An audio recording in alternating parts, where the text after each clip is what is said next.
This video is a supercut of a comprehensive 9-episode video series that we made on B2B sales content. It captures everything I've done to help my clients attract and land 5, 6, and 7-figure deals. In addition to this supercut, I'm also releasing a free ebook covering everything in this video series and a whole lot more. It's over 60 pages long, and you can get it at edifycontent.com/B2B ebook. That URL will be in the video description and here on the screen. I hope you enjoy this series. We put a lot of work into it over a couple of months. Now, let's just jump right into it.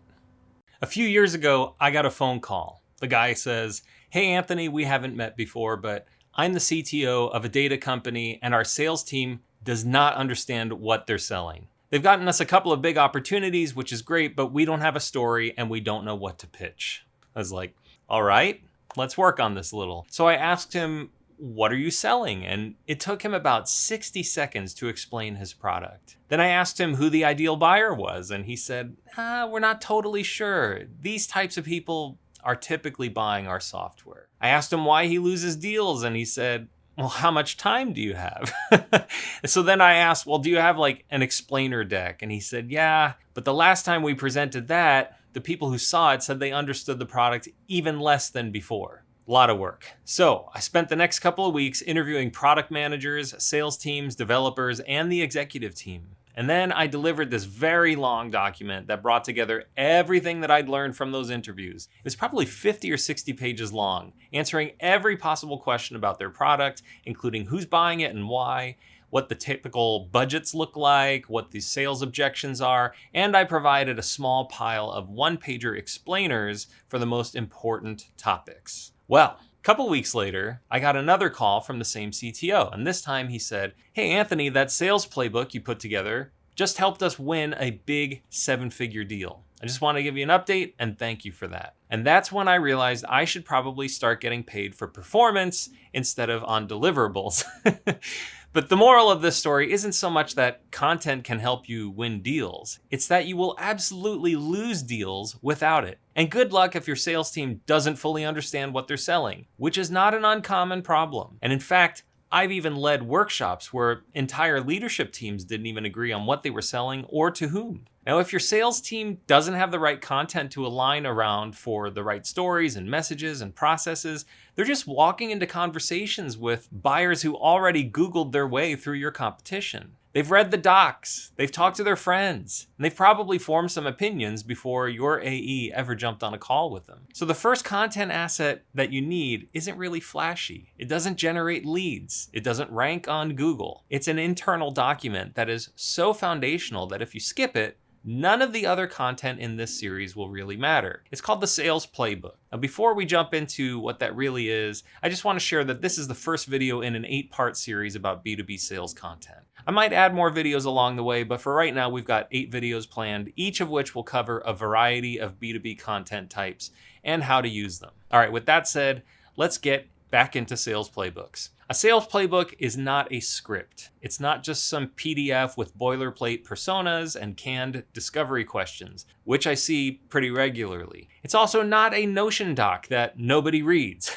And it's definitely not a how-to doc. At its core, a real sales playbook does 3 things. First, it aligns sales and marketing on messaging, positioning, and product value. Second, it equips reps with talking points, proof points, and objection handling. And third, it standardizes the buyer journey, so everyone knows how to guide a deal from first touch, closed, and won. You can think of it as the internal version of all the content we're going to talk about in this series, because it holds your product's narrative together and it keeps everyone on the same page. Now, it might seem unusual that we're prioritizing a sales playbook on the first B2B content asset in this whole series, but I've seen so many deals lost because there was no sales playbook. The salesperson, they get in over their head, they're unable to answer basic technical questions, and their competitors just don't say things like, "Let's jump on another call next week with our solutions architect." A good sales playbook gives you the ability to handle objections, answer technical questions, understand a product,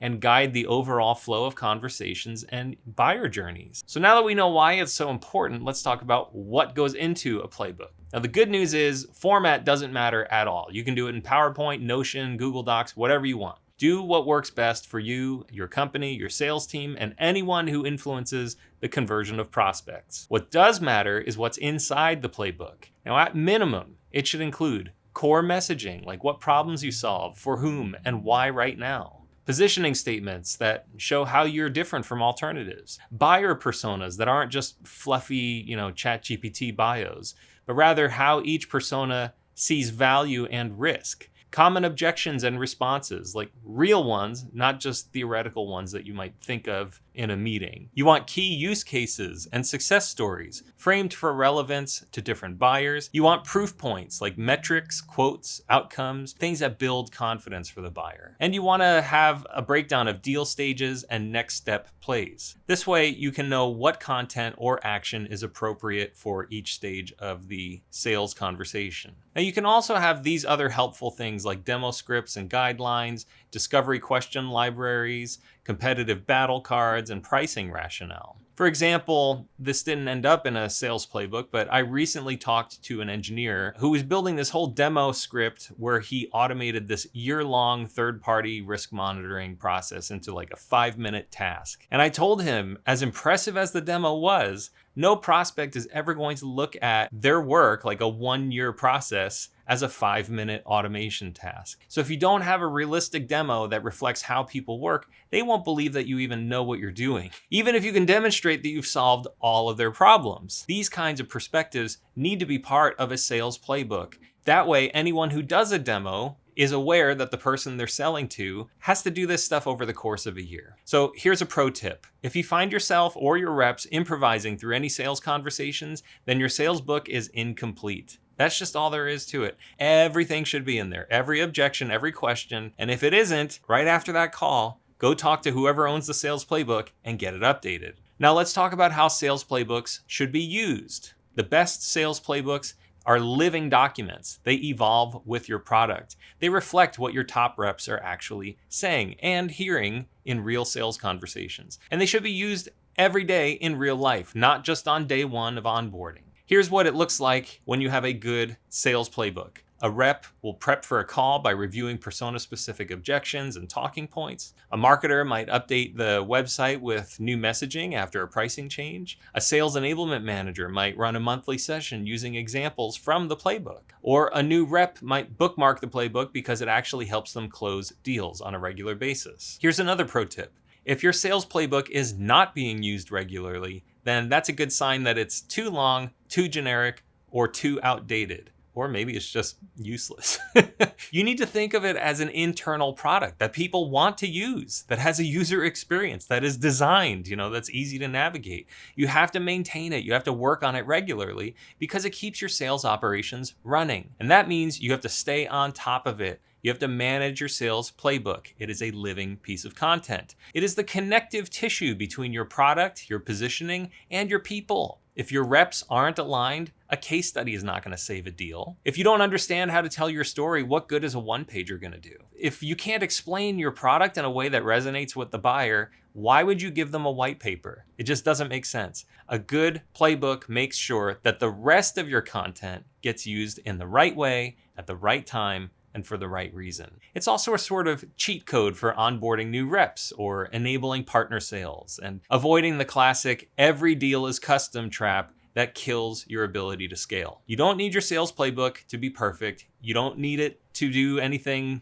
special, just make a very clear, accurate, and aligned document about how you actually sell. And that means it has to reflect how people actually buy products like yours. If you need to learn more about that, we have a whole series of videos about technical buyers over at bettersalescontent.com. So, arm your sales team with an internal playbook. Get them prepared so they understand the product and know how to handle objections. Because a great sales playbook is preparation for conversations that need to be sparked by your external content, the stuff that's not your sales playbook. To win over a technical buyer, you need to prove claims with authority and detail. And one of the best ways you can do that is with a white paper. So in our next video, we're going to break down how white papers work, how to write them, and how and why they build undeniable credibility so that when your prospect finally meets one of your reps, they're already halfway convinced. When my clients want to win big deals, and I'm talking about literal millions of dollars, they ask me for a white paper. This past month, I wrote 3 serious white papers. One about identity and access management, another about Black Friday, Cyber Monday campaigns, and a third about IT modernization in the US government. These aren't glorified blog posts either. They are 13 to 30 pages long. Carefully structured, deeply researched, and reviewed by subject matter experts. And boy, am I exhausted from writing that much. The smallest deal these papers might influence, mid 5 figures, maybe 6 figures. The biggest deals will be $6 to $8 million per year, as in $18 to $24 million over the next 3 years. And that's for each deal for one of my clients. So if they close 3 clients, triple that number. So why a white paper? Why would they ask for this, right? Why would such an innocuous sounding PDF just lead to that much revenue? Well, because when you're selling to a skeptical, technical, or executive audience, or possibly all 3, someone who controls real budget, real risk, and real outcomes, they need more than a sales pitch. They need proof. And the white paper is where that proof lives. A good white paper is the bedrock of technical credibility. It shows you understand the problem, the stakes, the trade-offs, and the constraints. It shows that you know what you're talking about, something that many companies just cannot do. And that you have a solution that actually works. And it's not just in theory, but in the real world for real people under real pressure. There's no room for fluff in a good white paper. The kind of people who read white papers do not tolerate vague promises or lazy analogies or empty claims, which you get a lot of in AI. If you turn the reader off, they don't like what they're reading, and you lose their trust, the deal can very likely die. These folks don't suffer fools, and they've seen every buzzword in the book. So when you're writing a white paper, you need to know exactly what you're doing and what you're saying. You need to understand the buyer, the landscape, the problem, and the nuance. You cannot fake your way through a white paper. And you have to communicate at the same level of expertise as the most skeptical expert. This is why you can't just ask ChatGPT to generate a white paper for you. I mean, sure, it'll feel good and you can tell your boss, hey, we have a white paper. But if nobody reads it, and if it doesn't influence anyone, and it doesn't sell, then you don't really have a white paper. You just have this sad little PDF that says, we tried. If there's one way to get past even the most curmudgeonous misanthropes who will decide whether you get their money, it's the white paper. Think of it like baking gluten-free cookies for the CISO who hates vendors, carbs, and joy. So let's talk about what makes a white paper work. First of all, it's not a feature list, and it's definitely not a sales deck in paragraph form. It is definitely not just some big mega blog post either that has some graphs slapped in there. To be a proper white paper, you need to write like a professional in a professional voice. You need an executive summary. You need a thorough description of a problem and the solution. You have to predict and address all of the criticism. These are big, beefy documents, because it has to do all of this work. In fact, the one I just handed in last night is 5,500 words, and that's not even the longest one I've ever written. At a high level, here's what you need to do in a white paper. Number 1, frame the problem in a way your audience agrees with. If you get this wrong, nothing else matters. If your reader doesn't think that you understand the problem or the problem's worth solving, or if you define it in a way that feels out of touch with their day-to-day, they're gone. Your deal is dead in the water. You also have to really know the problem. You have to use facts and figures and quotes from industry experts. The problem statement needs to be rock solid. You can easily spend a couple thousand words on this part alone. Number 2, you need to explain your solution clearly, specifically, and with technical integrity. This is where a lot of white papers fail. They either go way too high level or they go way too deep without considering that you can put raw data and mundane details in an appendix. A good white paper strikes the balance between conceptual clarity and meaningful detail. When you describe a solution, you need to guide the reader through a proper methodology, highlighting faults and potential issues. You need to demonstrate that you understand the broader landscape of solutions. You have to go deep, and you might even have to criticize your own product or approach, or at least point out the potential flaws. And then number 3, the third thing you need in your white paper, proof. You have to prove what you're talking about. This is the real difference between a white paper and content. Proof can take different forms like results, diagrams, data, third-party validation, citations, customer examples. But something in the white paper needs to back up your claims. Otherwise, you're just another vendor making noise in a really big PDF. For example, I've used detailed case studies and even case scenarios using simulated but realistic data.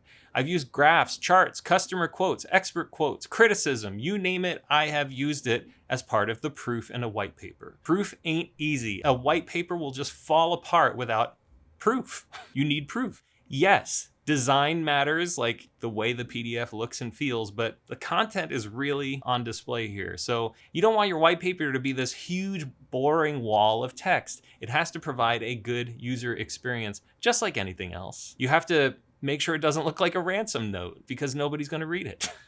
And if it's just this huge block of words and letters, it's going to feel exhausting. So don't let the formatting make their eyes bleed.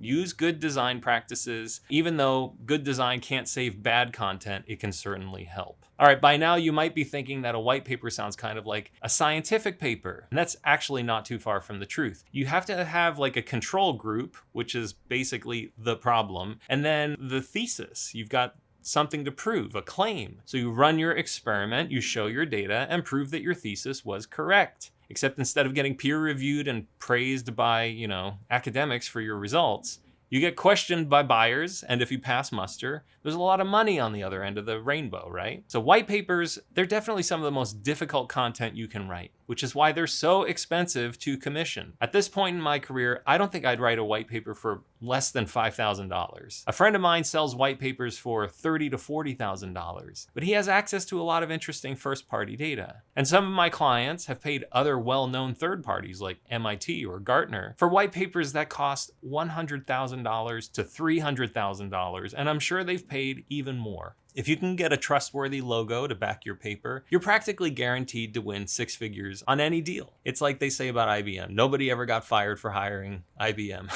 If MIT or Gartner are on your white paper, who's going to say these people don't know what they're talking about? All right, that should give you a little bit of sense of what's in the white paper. Now let's talk about the how. How do you write one of these? First of all, I never write a white paper on my own without interviewing a founder, an engineer, a product leader, some sort of subject matter expert. I have to spend real deep time with them and break down what they know. It takes hours of conversation. I have to know what they've seen in the field, what their customers are actually asking. And then I have to translate all that information into something persuasive and structured that aligns with the buyer's journey. Personally, I always grab as much documentation and content as I can regarding whatever it is I'm writing about. And now that I have AI available, I ask it to do deep research on the topic, collecting lists of links and other documents I can reference. Always check those links. Even last night, I was using a big list of links and I found 5 out of the 7 of them did not even exist. They just went to 404s. This is in the deep search mode. So when it comes to prep, I know a lot of people say things like less is more for a lot of things, but in the prep for a white paper, more is more. More is absolutely more, and more is better. Get the most you can possibly get when it comes to research, data, resources, references, citations, quotes, expert testimonials, reviews, everything. Whatever you can get it. It's really hard to have too much when you're writing a white paper because you've got to fit all of this good information into something that people actually want to read while also being really authoritative and trustworthy. And you've got to point to things that they trust so they feel they can trust your white paper. And speaking of wanting to read, white papers are not just these gated deliverables that sit in a dark corner of your website hoping to catch an email address. They are high-value, bottom-of-funnel assets that should be a key part of your tool belt when it comes to moving a deal to the finish line. You'll know you have a good white paper when you can repurpose and reuse it in a dozen ways. You can get pull quotes and stats into your pitch decks. You can use the intro section as a sales enablement primer. You can turn each subsection into a blog post or a LinkedIn series. You can share it with analysts, investors, partners. You can do a press release about your white paper. You can get articles written about your white paper by third parties. You can turn it into an internal onboarding guide, make it required reading. There's 1,000 things you can do with a great white paper. After all, you spent the time and money to make something good. Don't just publish it and pray that somebody reads. Turn it into the cornerstone of your content engine. You can easily milk a white paper for 4 to 6 weeks of social media and blog content. I've done it several times. Here at Edify, we build entire campaigns with the white paper as the centerpiece. All right, as you can tell, white papers are very difficult to write and complex pieces of content. They take time, coordination, and expertise. They can't be written by someone who just got here 5 minutes ago, even if they're an expert. You can't, they have to dig into what you do. The person has to understand the space if they're gonna write you a white paper. But if you're in a B2B sales motion where trust, proof, and technical buy-in are critical, white papers really are not optional. To me, they're the cost of entry, because at the end of the day, your buyer's thinking, if I buy this and it fails, I have to deal with the blow up. Your white paper should give them a reason to trust you and feel like the risk is reduced and they have less anxiety and they feel better about handing you a big sum of money. A white paper proves your claims with cold hard data, which is absolutely essential for a technical, nerdy audience hanging on to their dollars. But persuasion is not just about logic. It's also about emotion and connection. And yes, you can have those in your white paper. But this is my segue to the next video, where we will be talking about case studies. They are psychologically powerful. So white papers are really for your technical audience. Here's the data, here's the evidence, here's why you need to believe us. And a case study is the psychological and emotional, I call it hypnotic content. And I want to show you how to write a case study and use it to hypnotize your readers into buying from you. A case study is one of the few pieces of sales content that can actually hypnotize your prospect. Not in the "you are getting sleepy" kind of way, but in the "I can literally see myself as the hero of this story" way. When done right, a case study doesn't just state facts. It actually walks the reader through a relatable journey, one that matches their world so closely they can't help but start thinking, this could be me. I could be the hero of that story. And that's the magic. The better the story, the stronger that mental projection becomes, the sooner we get to them opening that sweet, sweet wallet of theirs. But here's the thing. Hypnosis only works if the story is both believable and persuasive. For example, I have a handful of stories I share with prospects to demonstrate the successes of my own clients that they've seen as a result of my work with them. For example, a sales playbook and a white paper I wrote helped a startup get into 6-figure deals with BlackRock and Visa. A library of public case studies I've written for another client have produced dozens of 5- and 6-figure deals. A thought leadership series I ghost wrote got placed in Towards Data Science, which is one of the biggest online data science publications, and it got my client acquired by his competitor. The open source docs and marketing materials I wrote for another client got them more than 1 million downloads of software in just 7 months. Now I can go on and on and on, but I'm not here to sell you on why you should hire me to do your B2B sales content. Now a case study needs to be a specific document that has all the details like industry, company size, exact challenges that your customer faced, the results that they got, what might have gone wrong along the way, and a manly pile of direct quotes that you can stand behind. There is no room for fluff because your reader needs to believe this actually happened. Because a case study is storytelling, it needs to follow a clear arc before, during, and after, beginning, middle, and end. You need the who, the what, the why, the where, the when, all that stuff. What was the problem? What was at stake? Why did they choose to work with you? What did the solution look like in practice? What were the measurable results? And those results need to be claim-proof and indisputable. If you put them in writing, you need to be able to back them up, and they need to align with not just your marketing, but what success actually means for your customer. And if you exaggerate or lie, it's going to blow up in your face the first time a skeptical buyer asks for details. You want to hear a prospect say, "I loved that case study you wrote," and you do not want to hear a prospect say, "I read that case study and it didn't sit right with me. Can I ask some questions about some details?" Which raises another key point. Case studies are sales enablement tools. Whether you make them public facing or keep them internal, they are there to arm your sales team with proof. And in sales, proof beats promises every single time. That's why you lead with the best, most impressive transformation, and you don't bury it on page 2. And while case studies may involve your product or your service, they are not about you. They are about your customer and their success. When you make a claim about your product, the case study is that third-party validation that says, yes, our stuff works in the real world. There is no stronger signal. So let's talk about the two main types of case studies that you should care about: internal and external. Now, internal case studies are massively underrated. These are the ones you do not publish publicly, but you keep them in a deck or in a document for your sales team. They list the past and present clients along with any successes that they've had. You might even include some key prospects if it's going to help you close a deal. For example, you might say, oh, we're talking to so-and-so about a product, a deal about this, if it's going to bolster the chances of you closing a deal and it's not under some tight NDA. When you keep your sales docs and your internal case studies like all organized and easy to access, they become a go-to resource in your sales conversations. You might have a great customer story that never gets marketing or legal approval, but you can still kind of talk about it one-on-one with a prospect as long as you don't violate your NDA, which would be a bad idea. Now, when you're writing an internal case study, you probably won't get to interview the customer. You'll instead be relying on account executives or customer success managers for the details, and they'll largely be anecdotal if you're not collecting the data in an internal dashboard or something. So if you've got a software product, you can mine usage data and get some success metrics. And if your sales team is solid, they're already capturing like pre-sales notes and call transcripts in your CRM, and your AEs should be recording check-in calls and storing them somewhere meaningful. And if all of that raw material is accessible, then you can use it for internal proof points in an internal case study. Also, pro tip, POCs count. If you're doing a proof of concept with a really cool client, that's still fodder for an internal case study.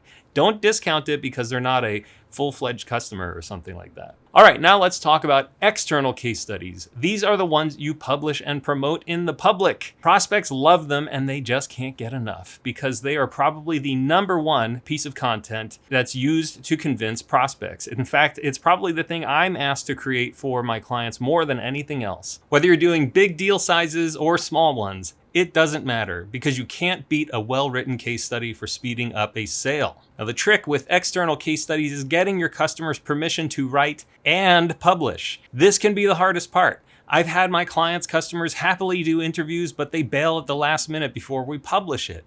And this really sucks because you put all this effort into it, but the legal team might be too uptight or the marketing team doesn't get a leadership approval, and they'll say the case study is too risky or something. I don't know. Realistically, there are tons of reasons why your customers might be hesitant to agree to a case study. It might be because they don't want to signal they're locked in with a vendor, or they might not want to feel like they're being exploited for marketing. But the best way around this is to just make case studies a safe win for them and for you. Co-marketing is ideal, but you want to have a story that makes your customer look like a huge success, while also showing you as the trusted partner who helped make that success happen. Either way, your case studies should make your customer look and sound like a total badass. Now, whether it's an internal or external case study, the writing process matters a lot. If you want to learn more about that, we've published a bunch of videos about the rigorous approach we take to make case studies truly hypnotic. Basically, we dig deep for specifics, we structure a story so the reader can see themselves in it, and we make it really easy to scan and read. Long-form case studies are great. They should still be engaging to read. They should have headings, call-out quotes, stats, visuals that make them easy to digest. Same as a shorter case study, just longer. And once you have a finished case study, don't just put it on your website and say, hey guys, we're done, and call it a day. Case studies should be everywhere. Use them in your outbound campaigns, tie them to nurture sequences, drop them into pitch decks, turn them into one-pagers for conferences, pull out snippets for social media posts, create short internal summaries for quick reference, print it out and keep it next to the toilets at work. Whatever you need to do to show that your case study should not be ignored. That cannot be overstated. If you think about it, a good case study works on multiple levels. It educates your buyer about a problem and a solution. It proves that your product works. It builds emotional connection by telling a story that a reader can relate to. And it arms your sales team with undeniable third-party proof, which is why I'll say it again. Case studies are hypnotic. They're one of the few content assets that can move a buyer from I'm curious to I'm ready to talk, without ever feeling like they were being sold to. They see someone like them succeed, and then they imagine how they could do the same. So in summary, case studies are incredibly effective because they focus on one customer's specific successful journey. But what if you need to address a broader industry problem? or educate the market on a new concept, or package a wealth of information into a highly marketable single asset. For that, you need an ebook. And in our next video, we will show you how ebooks can cover more ground and serve as powerful lead magnets. The most exciting and frustrating thing about B2B sales is that it's always changing. You've got new regulations, new competitors, new technologies, new priorities from the C-suite. You can have your messaging dialed in on Monday, and by Friday, some crazy presidential executive order can completely change the game. Or some topic goes viral and your buyers are suddenly asking new questions you've never heard before. Or a champion inside a target account leaves, and suddenly you have to re-educate their replacement from scratch to save that deal you've been working on for the past 7 months. In these circumstances, you need a way to respond quickly. You need a way to tell a bigger story and explain the change that's going on, and do it in a way that puts you in the role of trusted guide or advisor or Sherpa. That story is usually too long for a single blog post, too early for a white paper, and too important to let your sales team just figure it out and explain it one prospect at a time. That's when you need something called an ebook. Now, don't get intimidated by the whole book part of ebook. It doesn't need to be this 140-page multi-chapter document that takes months to develop. An ebook is just another PDF document masquerading as a multi-page canvas. You can do anything in an ebook. You can go deep on a subject without feeling boxed in by a single page limit or by your website design, which only looks a certain way, and your developer can only deliver content that looks like this. With an ebook, you can string together a few of your most popular blog posts. You can rewrite them for consistency or write some glue that, transitions from one article to the next. And then you can publish all that stuff as one unified resource. It's a beautiful thing. You can produce a solutions guide that acts like a how-to for solving a specific industry problem. That's a great ebook idea. Or you can create like a thought leadership piece that pulls together market insights and original ideas and practical advice. And what's cool about this is you can go as heavy as you want into marketing language. Like in a white paper, you can't really do that. You don't want to be salesy. But in an ebook, anything goes. You can make it as visual and stylized as you like. You can be as salesy as you want. You can be as humorous as you want. And I love that about ebooks because you get to kind of create this environment where someone's going to really dig in and get to know you for a little while. They're going to spend some time reading an ebook. So if you have a lot to say and no good place to put it, or you've got this high value content and you want to use it as like a lead magnet, an ebook is the way to do it. You can use it to define a new category, educate a market, explain your approach, or walk prospects through a methodology, anything you want. It can be serious and data heavy, or lighthearted and approachable. The format is flexible enough to handle either one or anything in between. Now, most ebooks I work on fall between 5 to 15 pages, usually somewhere between 2,500 and 5,000 words. Long enough to build credibility and short enough to keep someone's attention span. If you have more to say, you can create a series of ebooks that build on one another, or just publish one long-ass ebook. It's totally up to you. The key is making sure that every page delivers value and keeps the reader moving forward. Now, ebooks are usually gated content, which means that a prospect is deciding whether your content is worth trading their contact information for. They do not like filling in forms, contact forms. This is a high bar, especially today when marketers hear someone sneeze and they think, oh, that person wants our AI-driven email sequence. The ebook needs to be good enough that the reader feels that the trade and contact information was in their favor. It should be something that they would have gladly paid for, but got for free. Now, the design of an ebook is certainly important, but it is there to support the content, not to carry it. A good ebook will use visuals, pull quotes, and headings to make it easy to scan, but it still needs to be really readable. Even if someone doesn't read every single word in it, they should still get value from the way the content is presented. It should be presentable. They should be able to open it, get the gist, skim through it, and even do a deep dive. Distribution is usually where ebooks fail. People will just put it on their websites and pray to the SEO gods that someone finds it. Like we discussed with white papers in our previous video, Ebooks should be promoted through email campaigns and social media, sales outreach, conferences, webinars, and partnerships, just like a white paper. Any sort of really beefy, important sales asset should be promoted. You need to get the word out and tell everyone in every channel all the time. Your sales team should know exactly when to send an ebook and why. So there should be some rules and expectations around this kind of asset. You can also repurpose content from your ebook into blog posts and infographics or short videos, anything you can do that extends the reach of the ebook. You really want to get them to fill in that contact form. Now, a well-written, well-designed ebook becomes an asset that you can use across all of your sales and marketing programs for months. Not forever and ever, but for months. It should be flexible enough to adapt to changing priorities and big enough to make a meaningful impact in how prospects see you. Now, some of the ebooks I've written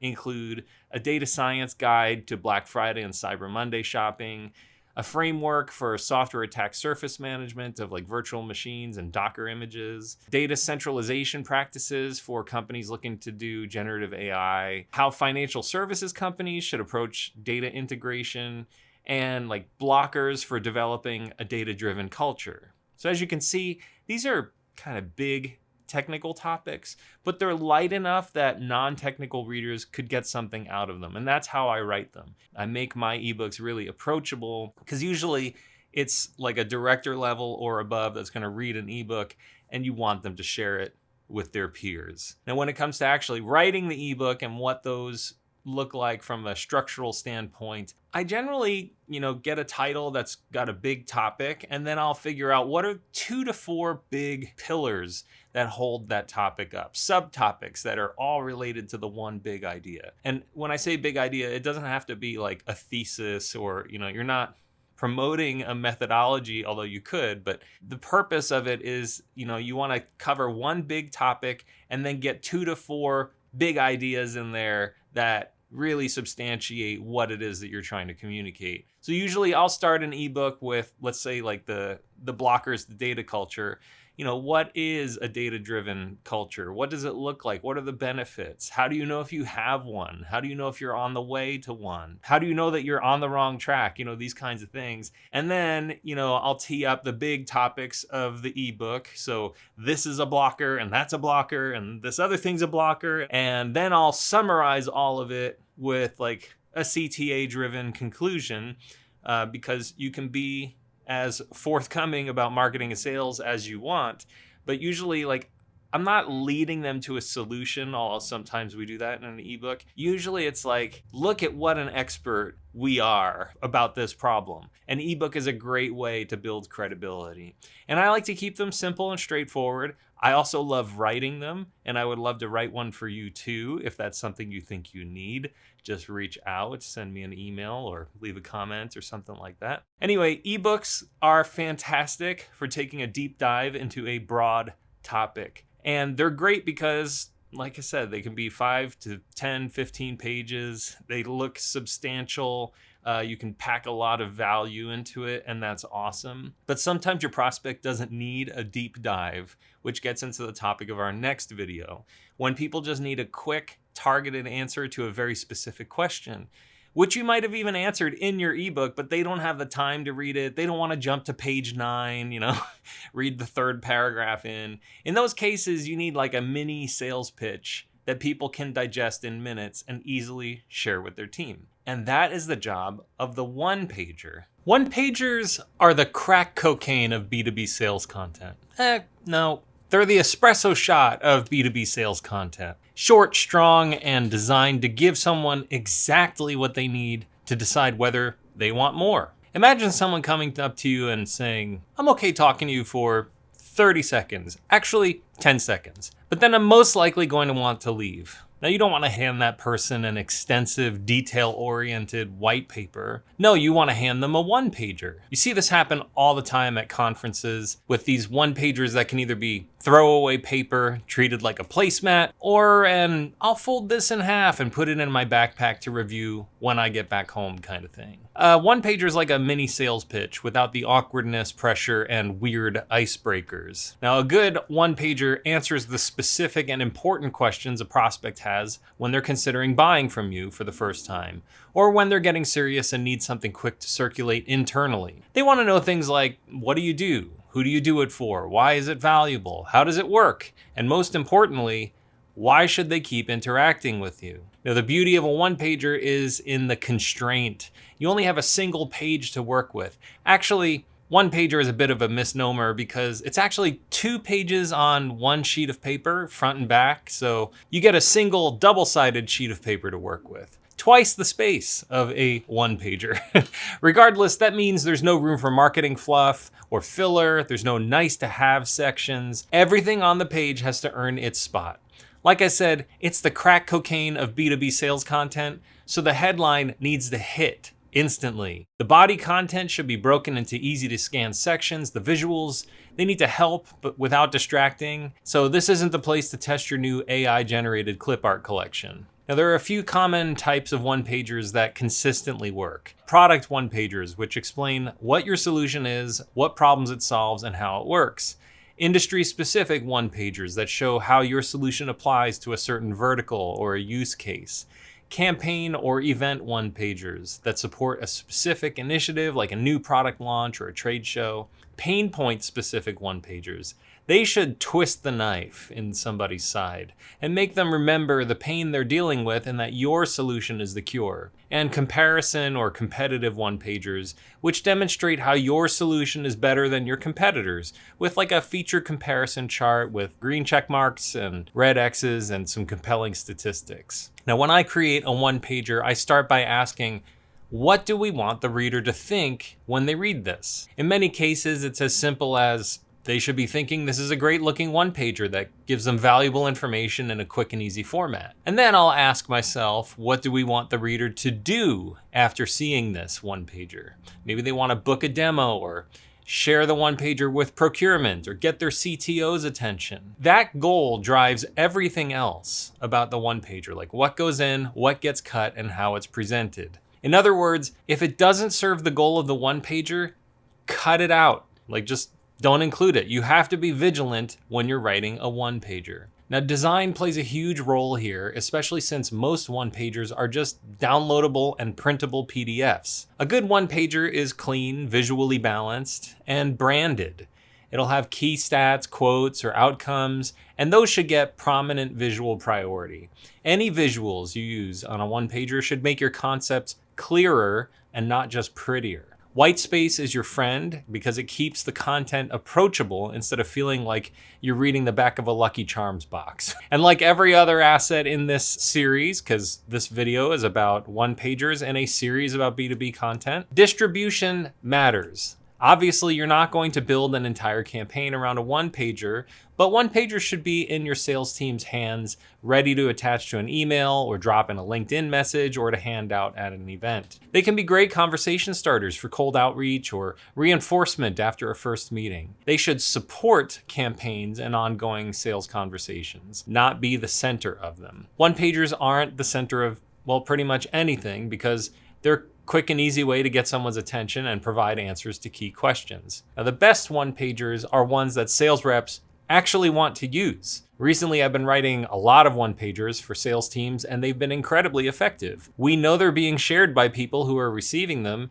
and they're creating a new excitement for my client. That sales team, and even people not on the sales team, are excited to see new content that answers specific questions for the market. That means that my one-pagers are accurate, helpful, and aligned with how the sales team talks about the product. And if you want help with that, you know where to reach me. Bad one-pagers, however, are relatively easy to spot. They're full of features and jargon. They look like giant walls of text. Oh, they're so boring. They're generic, fluffy. The language has no clear call to action. They're complicated. They miss key facts. They're outdated. They suck.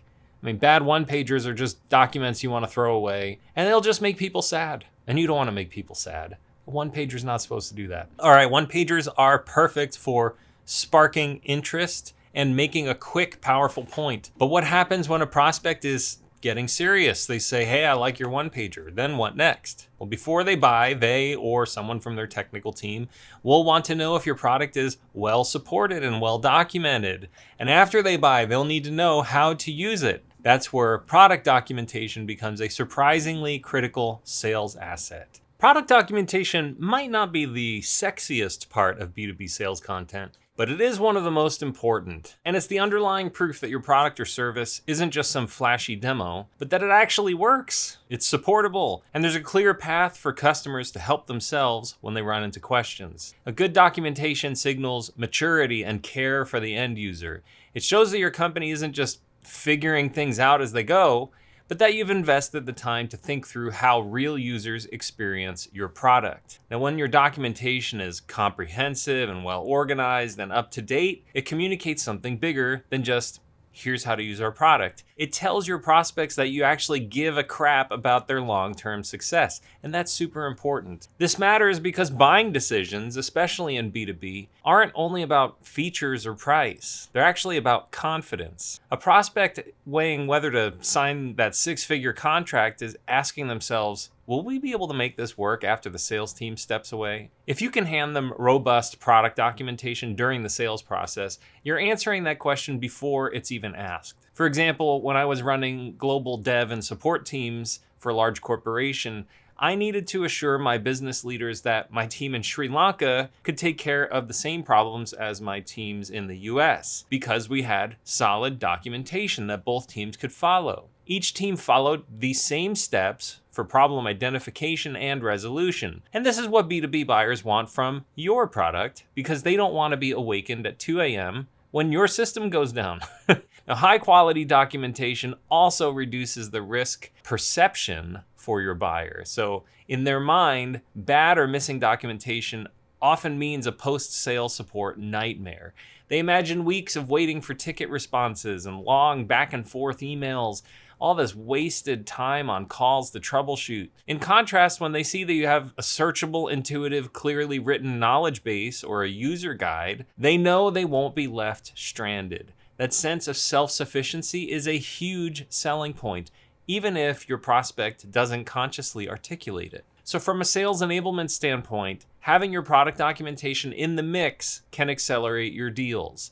It can be a sort of silent closer. For example, if a technical stakeholder is like on your prospect side with questions about integrations, security, or edge case functionality, you can just send them the exact section from your documentation. And this saves your sales engineer from this long custom walkthrough, and it shortens the time from question to answer. In fact, I'd say even if you're doing just 5-figure deals, solid product documentation is just table stakes. If you don't have it, there's a good chance your competitors might win a deal because of that. You know, they might edge you out because their documentation is good and you don't have it. Good documentation has a few consistent qualities. It's organized in a way that mirrors the user's journey, so the way that they use it, from onboarding to advanced use cases. It's written in plain language that doesn't require deep insider knowledge to interpret. It's searchable, whether in a web-based portal or a well-indexed PDF. And it's kept current. Outdated documentation can be worse than none at all because it can erode trust, especially if it's a major version change and something that you said was in the user interface is not actually there.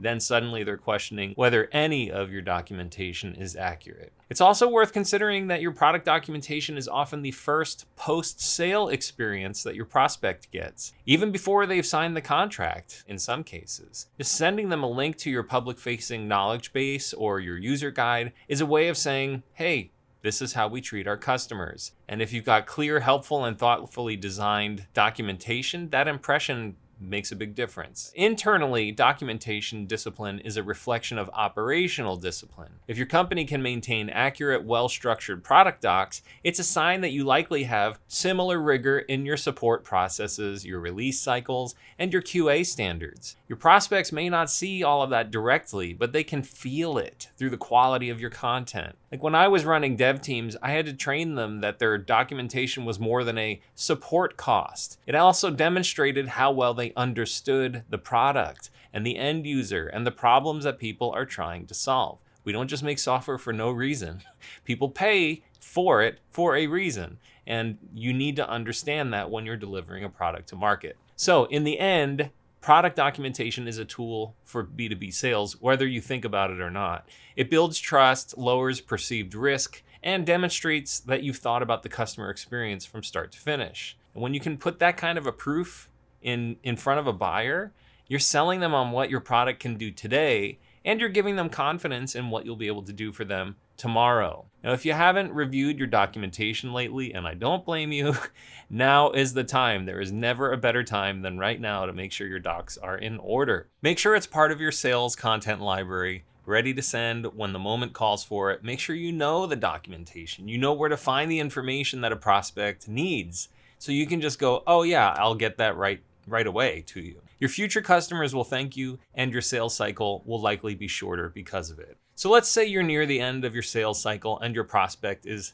nearly convinced. They want to buy from you, they think. They've seen all of your sales content, they trust your claims, and your product documentation proves you will support them after the sale. They're ready to buy, but right before they pull out the credit card or sign that contract, they perform that one last gut check. Like, is this really the best option out there? And this is when they start having a look at your competition, if they haven't already. You can control that narrative with competitive analysis. I once worked with a sales team that was losing six-figure deals right as they approached the finish line. Oh, so frustrating. Their prospects were choosing the competition over and over again. And we were like, why? What's going on? Oh, they wanted a cheaper option. Oh, they went with the more enterprisey competitor. Oh, they needed features that we didn't have. And this was like kind of puzzling and frustrating. Reps would be going into calls with whatever competitive intel they could scrape together for each deal. It was just like a different conversation every single time. Asking prospects, hey, what are you considering? Why are you looking at those other tools? And you can imagine how that went. It was like showing up to a debate without knowing your opponent's talking points. The reps would spend half the calls listening to how great the competitor was, scribbling down, frantic notes, typing on Slack, do we have intel on this? And then trying to wing a rebuttal, like in real time. And meanwhile, the competitor had been in the deal for weeks, spoon-feeding the prospect some of their positioning. Now, the sales team I was working with got frustrated and demoralized. They were losing deals they knew they should have won, but they just didn't have the information that they needed shared among all of the reps. Some reps knew more than others, and some were more successful than others. So we decided to build an in-depth competitive intelligence process. And when I say in-depth, I mean kind of going overboard. There's no kill like overkill. So I'll tell you more about that in a bit. But essentially, this meant starting with tons of research, competitive research, and fact-finding interviews. It involved largely three things. One, clear evidence-backed comparisons that were honest about where we excelled and where we didn't. Two, battle cards that armed sales with specific talking tracks for different competitor personas. And three, proactive usage, meaning we didn't wait for a prospect to bring up a competitor. We led the conversation to where we knew we were stronger. We always leaned on our strengths. And that really started just with me writing. I wrote a lot, probably too much. I handed in this 3,000-word competitive article, which was like my client versus this competitor. And it was long enough to be an ebook. It was way more than just like an article. And when I turned it in, I said, listen, I know this is probably a bit much, but I think it's really thorough and good. And we went through a few rounds of revisions, and a lot of people got their eyes on it. And there were some arguments about like, can we be this objective?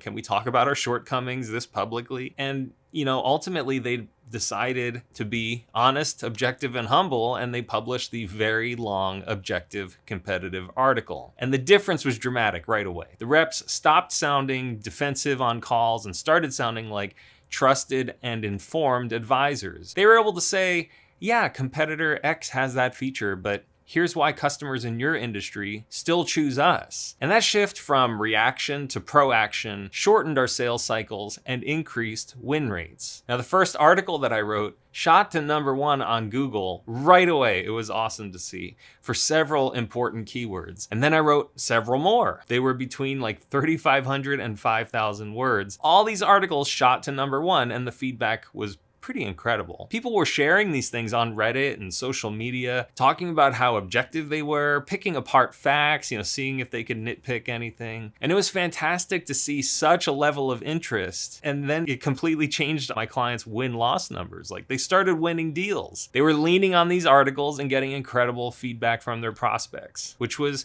huge. It took a few months, but huge change. And many companies think of competitive analysis as something they like dust off once a year for the board deck. Or maybe they write a couple slides, put some logos on it, a few cherry pick quotes from Gartner, and then they move on. But in reality, competitive analysis isn't just some static artifact that lives on a drive somewhere. It's a living, breathing part of your sales enablement toolkit. And when you do it right, it becomes a key closing tool that works like magic for your sales team. So good competitive analysis is more than just, that cool chart or table with checks and X's. It actually provides a lot of written context and insight into why certain features or capabilities matter for certain buyers. Not everyone's buying for the same reason. So this type of content shows you how to lean into your strengths and when to acknowledge a shortcoming, but pivot to a broader value proposition. And it's helpful for more than just your sales team too. Like, marketing is going to use it for positioning. The product team can use it for roadmap prioritization. The leadership team can use it to make strategic moves in the market. Just great competitive analysis can be hugely impactful. It's like a big lever.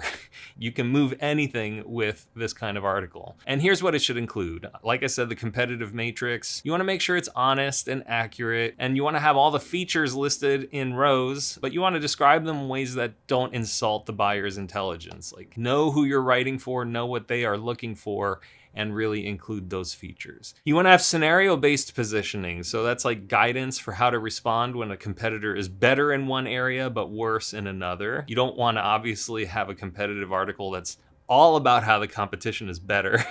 You want to give them some points, they're better in these areas. You also want to have proof points like case studies, testimonials, third-party reports, anything that you can find that backs up the claims you're making in your sales process. You also want to have pricing insights that stick within the legal and ethical boundaries. You might have pricing information that you got, kind of behind the scenes that maybe you shouldn't have, that's not appropriate to share, publicly. Or maybe you don't want to share your own numbers because, let's face it, 5- and 6-figure contracts always have wiggle room. And, if you need to increase your price or, there's more opportunity, like numbers, you can play with them. But if they're written and out in public, pricing can kind of weaken your argument depending on how specific you get. And finally, you want to make sure these things have objectivity, these articles. You want them to be objective because nobody is reading them with the bias that you have. They're not reading it to figure out why. Like, if I wrote something, I wouldn't be like, oh man, people really are going to hear why Edify content is better than the competition. Actually, they're coming to me hoping I can help them make a decision, whether it's for me or for something else. Like, I want my prospects to succeed. And that's the spirit that makes these competitive analysis pieces function. We also need to keep it current, which is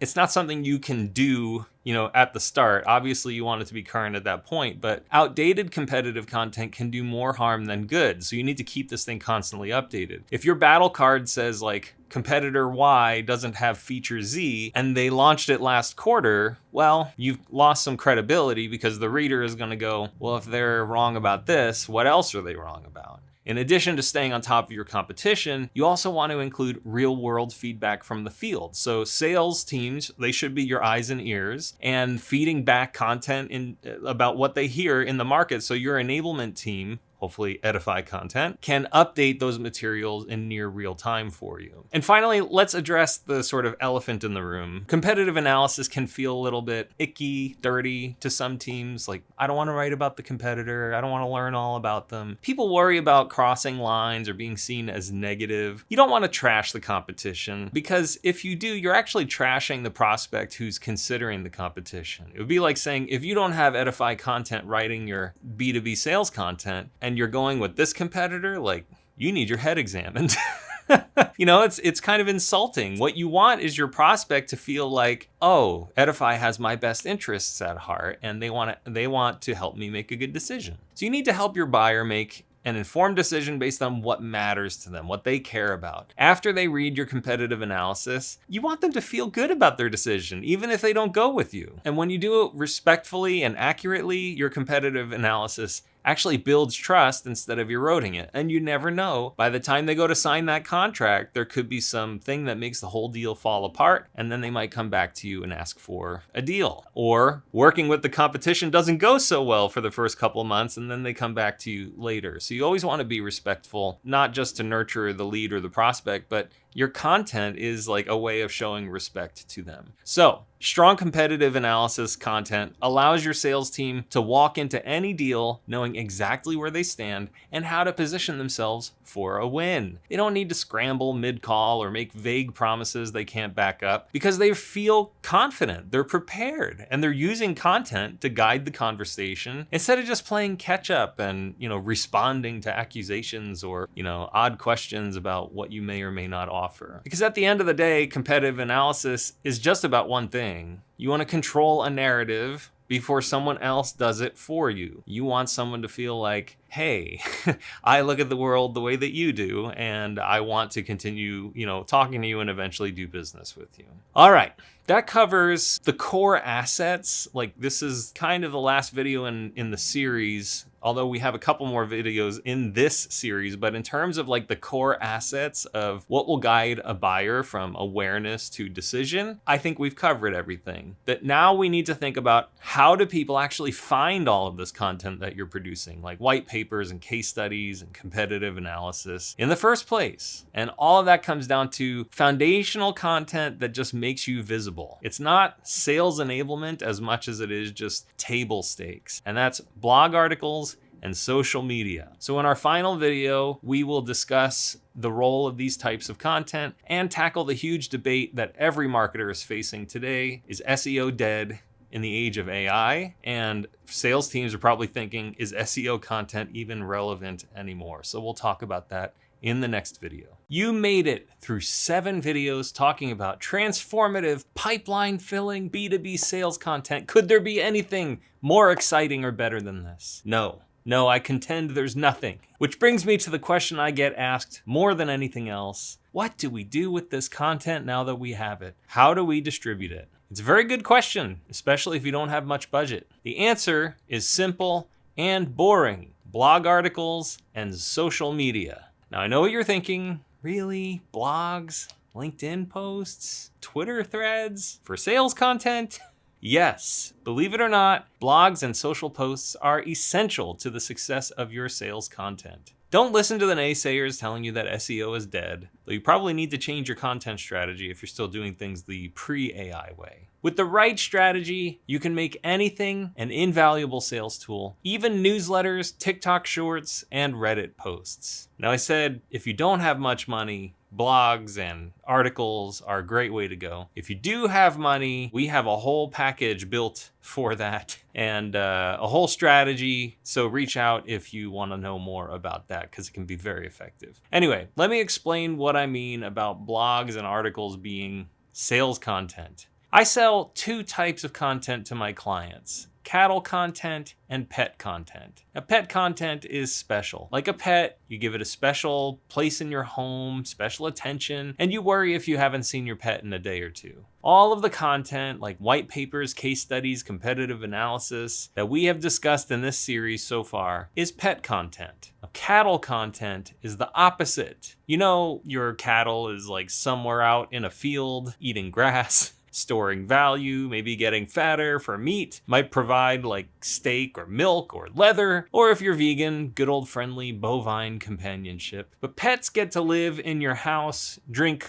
clean water, and eat special food. You care enough about your cattle to kind of just keep them alive. You put a geotag through the ear and you check in occasionally, make sure, they're all still in the field. Now, in most situations, blogs and social posts are just cattle content. They're the steady herd that you build up over time. You don't cry when you lose one. You don't obsess over every detail. But collectively, they're incredibly valuable. Cattle content shows the world that you are alive, demonstrates that you're engaged, that you have something to say, and that you're paying attention to the conversations happening in your market. And in today's environment, that's non-negotiable. That's table stakes. You ever visit a website and the blog hasn't been updated since February 2022, and then the previous update was like September 2021?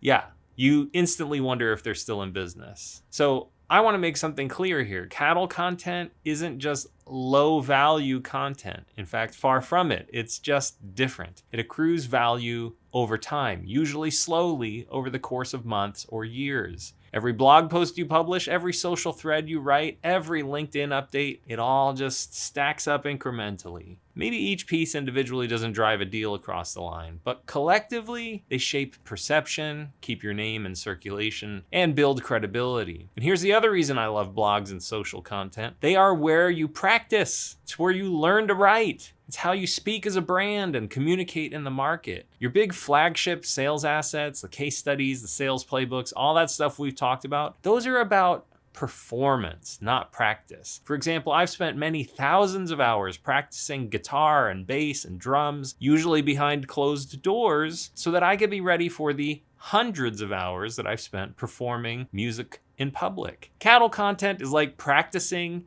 and pet content is like performing on stage. But you can't perform unless you practice. Blogs and social are the perfect place to do that. You can write a post about an idea that you're noodling on. You can test a phrase that feels punchy or try a hook that you're not sure about. See what gets traction, see what gets ignored, what sparks a comment. The beauty of social and blogs is that you can experiment in public. And if something resonates, you take that idea and bring it into your performance content. The average lifespan of a tweet or a LinkedIn post isn't even 24 hours. In fact, I think for a tweet, it's like 15 seconds. So if the post stinks, it's not like the whole world is gonna see it, unless it goes viral for being really bad, but that's usually hard. So use this to your advantage to discover what sticks. Use it as like a lab, an experimental playground. Now let me give you like a practical example. Suppose you've just finished a 20-page white paper. You're not gonna blast that entire document onto LinkedIn, but you are going to talk about it, hopefully in small digestible bites. You can write a blog article that focuses on a single argument from your white paper or just a section of it. Another article could zoom in on a specific data point. A LinkedIn thread can tee up a provocative question that drives people back to download the full white paper, the full piece. Social and blogs let you distribute the essence of your bigger sales assets without giving them all away at once. And the same goes for things like newsletters, which I also consider to be cattle content, unless you're using them specifically to sell. A newsletter is where you can experiment with people who have opted in to hear from you. If you're paying attention, you'll notice what your audience clicks, what they skip, what gets replies, and that's data you can use to refine everything else you're doing. You can take newsletter performance information and feed it into your social and blogs, or vice versa, do it the other way around. One thing I want to stress here, it's really hard to go wrong writing blogs or posting on social media. Too many companies hesitate. They wonder, what if no one reads it? What if it's not perfect? It doesn't matter. Most people won't read it, and it will not be perfect. The point is to build volume, to show up, to keep your voice in circulation. When you do that consistently, you're doing two things. Number one, you're building the herd, your cattle content that stores value over time. And number two, you're increasing the odds that when someone needs what you offer, they've seen you around enough times to think of you first, or maybe second or third. At least you're in the running. You can always upgrade your cattle content channels from cattle to pet with the right strategy. Your blogs don't have to be disposable. You can write these serialized kind of thought leadership essays or long form expositions that become go-to references for your audience. The same goes for social. You can run ongoing series. On Mondays, I'm gonna post about this. On Fridays, I'll do that. And you can roll all that up into something bigger and better over time. You can run ongoing series. You can drop in-depth commentary. You can even repurpose blog content into threads. Just be consistent. If you disappear from blogs and social for 6 months, you've told the market, hey, we're asleep. And no one wants to buy from the company that looks asleep. So here's my rule of thumb. You can't really be serious about B2B sales if you don't have a blend of cattle content to support your pet content. They may not close deals directly, but they can keep your ecosystem alive and help with brand awareness to give you the opportunity to practice and communicate. And when you prove to the world that you're worth paying attention to, you'll get more people looking at your strategic sales content that actually wins deals. In fact, I just saw a stat today that ChatGPT cites Reddit 40% of the time in its generated responses. So if you're active on Reddit, ChatGPT is going to send people your way. I mean, that's sales, right? It's social media turning into sales content. So it really works. To wrap it all up, let's make it simple. Blogs and social are cattle content. You should build a big herd over time to get noticed. Use blogs and social to practice, experiment, and test language, messaging, positioning, see what resonates. Then feed your insights back into your performance content. Distribute your core sales assets across them without giving it all away. And above all, stay alive in the market. You want to look alive, communicative. You want people to come to you and feel like they're gonna get a response. And this is why blogs and social aren't just like marketing fluff or fodder that's just ready to be replaced by AI. They're actually a critical piece of your B2B sales content ecosystem if you spend time actually caring about your overall content strategy. And with that said, this wraps up the entire complete guide to B2B sales content. We've walked through playbooks, white papers, case studies, ebooks, one-pagers, product documentation, competitive analysis, and now blogs and social. And together, all these assets form the backbone of any serious B2B sales content strategy. If you have all of those things going on, you're serious. If you don't, you're probably not that serious. And if you've been following along, you should now have a clear picture of what it takes to equip your sales team, engage technical buyers, and keep deals moving forward. As always, if you have any questions, please just leave a comment or send me an email directly at anthony@edifycontent.com. And if you go to edifycontent.com, we have a new little drop down at the top. I think it says better sales content, and it includes all of the video series that we've been producing here over the last few months, including this one, and there's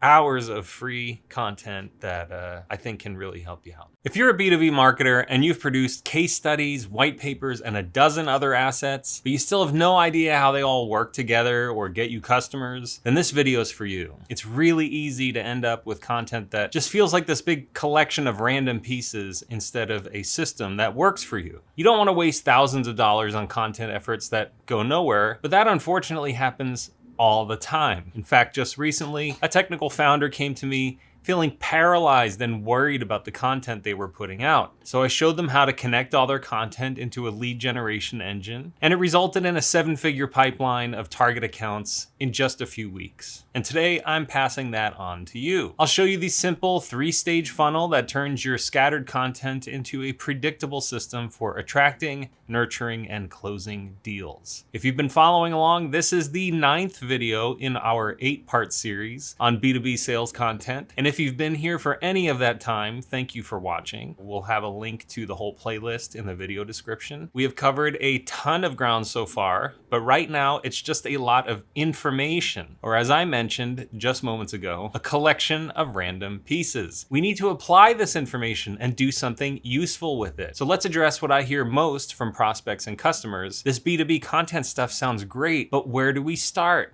What do we do? Then at the end, I'll address the second biggest question I am usually asked. Assuming you have a sales playbook in place, which we covered in the first episode of this series, the first thing you need to do is understand what business goal you are trying to fulfill. Because there's no point in creating content if it doesn't serve a business goal. Most of our clients just want more leads to build up a sales pipeline. So that's what we're gonna focus on in this video. If you wanna see how we would support other business goals, leave a comment and let us know. Now, to drive pipeline, you'll need a lead magnet, which is a piece of content that will attract buyers and decision makers to your brand. I recommend a gated lead magnet, which means you'll be collecting a reader's contact information in exchange for the download. Now, a good lead magnet is almost never a blog post, a one-pager, a new landing page, product documentation, competitive analysis, or a case study, because those things should be free. They should be easy to access and not gated. So if you're going down that path, just stop and think bigger. And given that most of our clients are after 6- and 7-figure deals, we usually start with something in the 10 to 20 page range, focusing on a big important problem. That means we'll write a lead magnet that's a white paper or a technical solutions guide or an in-depth ebook. Some example topics I've written include things like technology modernization challenges for federal government agencies, a data integration primer for the financial services industry, Linux kernel bug and vulnerability tracking for enterprises, or data strategy and governance guides for higher education institutions.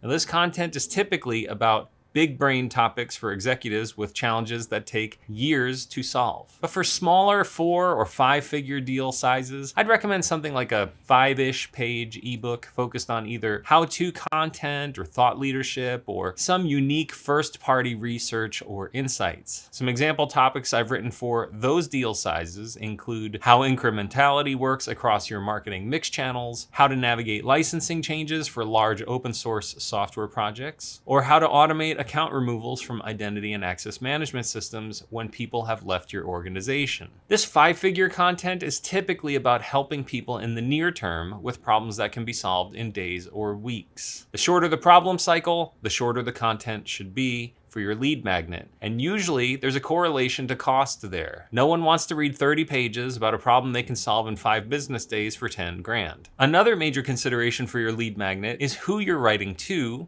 and what you hope they do after reading your lead magnet. You need to understand how and why the reader got your lead magnet, and then what their most likely next steps are. Of course, if you're really good, you can use your lead magnet to tell them exactly what they're going to do next and cast your vision for their future. But unfortunately, most people just default to the book a call with our sales team. I think that's the least effective way forward, and if you can't think of a better CTA, just ask AI. Now, the next important thing to focus on is a great title. You want to use exactly the right words that are going to matter for your prospects. If your target audience is trying to figure out how to use AI as part of their accounting processes, for example, you want to make sure your title reflects that. I always tell my clients we want to twist the knife in our audience's side and really make them feel the pain of their problems. That will make them want to read the paper and associate you with expertise and hopefully the solution to their pain. Your final downloadable product should look professional and possibly include a nice cover page. It should be easy to read, relevant, and as concise as possible. I could keep going on and on about the lead magnet, but I'll stop there. Once you have it in place, you'll want to find a way to reach your target audience and get them to read it. And this again depends on who the audience is, the deal size, and the heft of your lead magnet. So for heavy lead magnets, like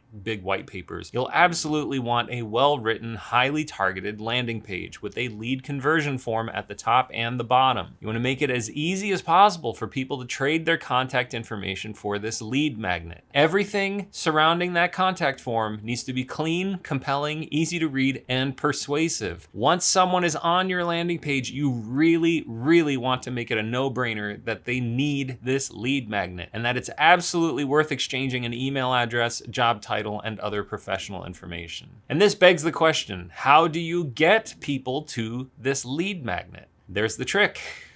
You've invested all this time, money, and energy into a lead magnet and a landing page. Well, now what? Well, here's what we do at Edify. We build a list of target accounts and people. We write highly targeted ads for the lead magnet, and then we deploy those ads on the platforms where those target accounts and people are active. For our clients, that's typically LinkedIn and Google search ads. We're not going to get into list building, ad copy, CRM integration, or any of that technical stuff in this video, but it's really effective when you do it right, and we have had huge success with it. If you don't have the tooling or expertise to do any of that, then your best bet is to just write some well-crafted social media posts for LinkedIn, Reddit, Twitter, or any other network where your prospects are. Email is another great way to reach people. Hopefully you have a CRM and a contact list where you can announce your lead magnet. For example, I have an email list of around 8,000 people, and my emails get anywhere from 200 to 800 clicks, depending on how I craft the email and how effective it is. You're never going to get all of your contacts to open your email and then getting them to click the link and then fill in your lead magnet conversion form. I mean, I think 5% is the best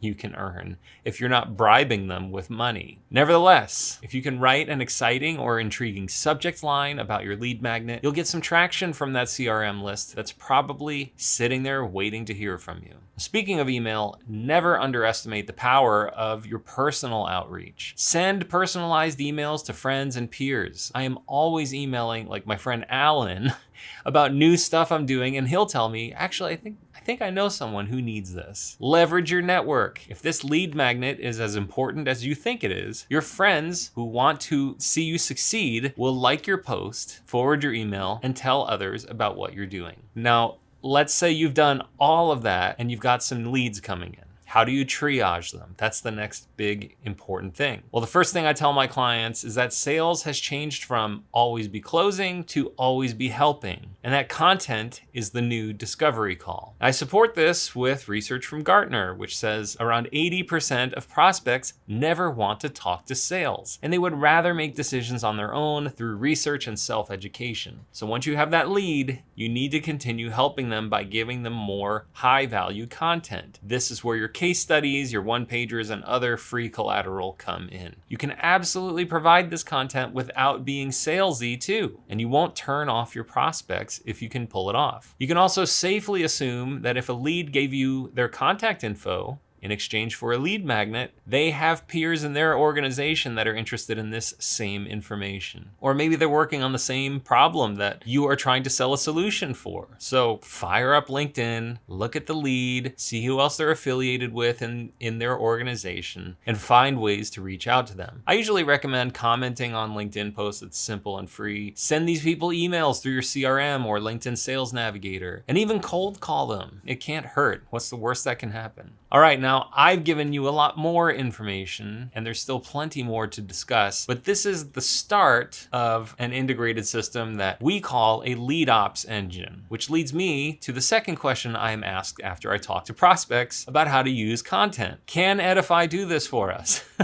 And the answer is a simple yes. We can build a campaign for you and transition it over to you so you can manage it, or we can manage the whole thing end to end on a monthly basis. We can build that 6 or 7 figure pipeline for you in just a few weeks. We can even put all the tooling together for you and guide your sales team and show you how to track progress on your leads in your CRM. If you're interested in any of that, feel free to reach out, Anthony@edifycontent.com. Otherwise, I'd like to thank you again for watching this series. If you're interested in more of this kind of content, please subscribe and hit the like button, and then go check out the other videos on our channel. I think we're coming up on 200 videos. So yeah, lots of content on the channel for you to check out, learn from, and enjoy. See you there.